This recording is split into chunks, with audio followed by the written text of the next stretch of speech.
വീഴ്ചയും ഒരു ഉയർത്തെഴുന്നേൽപ്പിന്റെ തുടക്കമാണ്. ഓരോ തോൽവിയും വലിയ വിജയത്തിന് മുന്നോടിയും. അത്തരത്തിൽ പശ്ചിമ ബംഗാൾ രാഷ്ട്രീയത്തെ ആകെ ഉലച്ചുകൊണ്ട് ഒരു വമ്പൻ തിരിച്ചുവരവ് കൂടി സംഭവിച്ചിരിക്കുകയാണ്. ദീദിയെ മമതാ ബാനർജിയെ വീഴ്ത്താമെന്നും തൃണമൂൽ കോൺഗ്രസിനെ പിളർത്തി അധികാരം പിടിച്ചെടുക്കാമെന്നുമുള്ള BJPയുടെയും വിമതരുടെയും കണക്ക് കൂട്ടലുകൾക്ക് ആകെ മങ്ങലേൽപ്പിച്ചുകൊണ്ടാണ് പുതിയ രാഷ്ട്രീയ സംഭവ വികാസങ്ങൾ അവിടെ നിന്നും പുറത്തേക്ക് വരുന്നത്. നിയമസഭാ തെരഞ്ഞെടുപ്പിന് തൊട്ടു പിന്നാലെ പശ്ചിമ ബംഗാളിൽ തൃണമൂൽ കോൺഗ്രസ് നേരിട്ടത് സമാനതകൾ ഇല്ലാത്ത പ്രതിസന്ധി തന്നെയായിരുന്നു. കയ്യിലുണ്ടായിരുന്ന അധികാരം പോയതോടെ ഒരു നിമിഷം കൊണ്ട് എല്ലാം തകർന്നടിഞ്ഞു പോകുമോ എന്ന് തോന്നിച്ച ദിനങ്ങൾ. ഒന്നിനു പുറകെ ഒന്നായി പാർട്ടിയുടെ മുതിർന്ന നേതാക്കളും MLAമാരും MP മാരും നേതൃത്വത്തിനെതിരെ പരസ്യമായിട്ട് രംഗത്തേക്കിറങ്ങി.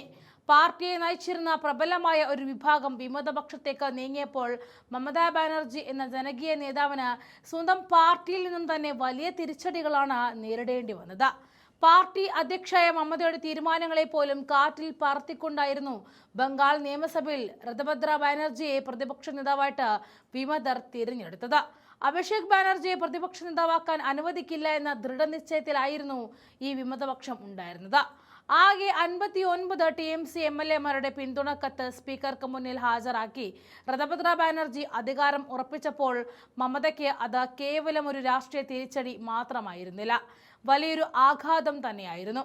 സ്വന്തം പാർട്ടി ഓഫീസ് വരെ വീടിന്റെ കൊച്ചുമുറിയിലേക്ക് ചുരുക്കേണ്ടി വന്ന അവസ്ഥ, പൊതുവേദികളിൽ പോലും വിമർശനങ്ങൾ ഏറ്റുവാങ്ങേണ്ടി വന്ന ദിനങ്ങൾ. എന്നാൽ വീണിടത്തു നിന്നും തന്നെ തിരിച്ചെത്തുന്ന മമതാ ബാനർജിയുടെ രാഷ്ട്രീയ തന്ത്രങ്ങൾക്ക് മുന്നിൽ വീണ്ടും കാര്യങ്ങൾ മാറി മറിയുകയാണ്. ദീദിയുടെ കോട്ട തകർക്കുവാൻ കാത്തിരുന്നവർക്ക് മുന്നിൽ ഏറ്റവും വലിയ പ്രഹരം നൽകിക്കൊണ്ട് ഇപ്പോൾ ആംഡംഗ മണ്ഡലത്തിലെ TMC MLA കാസിം സിദ്ദിഖി മമതയുടെ നേതൃത്വത്തിലുള്ള തൃണമൂൽ കോൺഗ്രസിലേക്ക് മടങ്ങി എത്തിയിരിക്കുന്നു. പ്രതിപക്ഷ നേതാവ് ഋതുഭദ്ര ബാനർജിയുടെ നേതൃത്വത്തിലുള്ള വിമത വിഭാഗത്തിൽ ചേർന്ന് മാസങ്ങൾക്ക് ശേഷമാണ് പിർസാദ എന്ന് കൂടി അറിയപ്പെടുന്ന കാസിം സിദ്ദിഖിയുടെ ഈ നിർണായക തിരിച്ചുവരവ്. ഹുഗ്ലി ജില്ലയിലെ പ്രശസ്തമായ ഫുർഫുറ തീർത്ഥാടന കേന്ദ്രവുമായി ബന്ധപ്പെട്ട് സ്വാധീനമുള്ള മുസ്ലിം സമുദായത്തിനിടയിൽ നിർണായക ജനപിന്തുണയുള്ള സിദ്ദിഖിയുടെ മടങ്ങിവരവ് സാധാരണ ഒരു തിരിച്ചുവരവല്ല. അത് വിമത ക്യാമ്പിന്റെ അടിത്തറ ഇളക്കുന്ന ഒന്നുകൂടിയാണ്.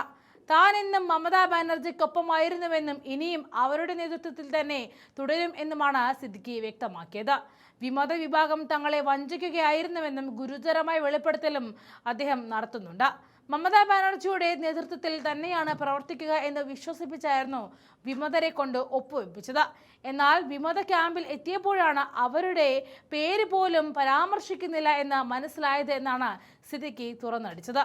ദീദിയാണ് ഞങ്ങൾക്ക് എല്ലാം, അവർ നൽകിയ ടിക്കറ്റിലാണ് ഞങ്ങൾ ജയിച്ചത്, ജനങ്ങൾ വോട്ട് ചെയ്തത് ദീദിയുടെ ചിത്രം കണ്ടാണ് എന്ന സിദ്ദിഖിയുടെ വാക്കുകൾ വിമതപക്ഷത്ത് നിൽക്കുന്ന മറ്റ് പല MLAമാരുടെയും MP മാരുടെ ഉള്ളിരിപ്പ് തന്നെയാണ് പുറത്തു കൊണ്ടുവന്നത്. തൃണമൂലിലെ ഈ ആഭ്യന്തര ഭിന്നതകളെയും വിമത നീക്കങ്ങളെയും മുതലെടുത്ത് പാർലമെന്റിലും സഭയിലും അധികാരം സ്ഥാപിക്കാൻ കരുക്കൾ നീക്കിയ BJPക്കാണ് ഈ തിരിച്ചടി നൽകുന്നത്. വിമതരെ മുൻനിർത്തി ബംഗാൾ രാഷ്ട്രീയം പൂർണ്ണമായിട്ടും കൈപ്പിടിയിലാക്കാമെന്ന മോഹങ്ങൾക്ക് മേലാണ് കാസിം സിദ്ദിഖിയുടെ ഈ തുറന്നു പറച്ചിലും മടങ്ങിവരവും കരിനിഴൽ വീഴ്ത്തുന്നത്. മമതാ ബാനർജിയെ പൂർണ്ണമായിട്ടും തകർക്കാൻ കഴിയില്ല എന്നും ജനങ്ങൾ എപ്പോഴും ദീദിക്കൊപ്പമാണെന്നുമുള്ള സത്യം വിമതർ തിരിച്ചറിഞ്ഞു തുടങ്ങിയിരിക്കുന്നു. കാസിം സിദ്ദിഖിയുടെ ഈ മടങ്ങിവരവ് ഒരു തുടക്കം മാത്രമാണ്. ഇനിയും കൂടുതൽ പേർ ദീദിയുടെ തണലിലേക്ക് തിരിച്ചെത്തുമെന്ന സൂചനയാണ് ബംഗാൾ രാഷ്ട്രീയത്തിൽ നിന്നും ഇപ്പോൾ പുറത്തേക്ക് വരുന്നത്.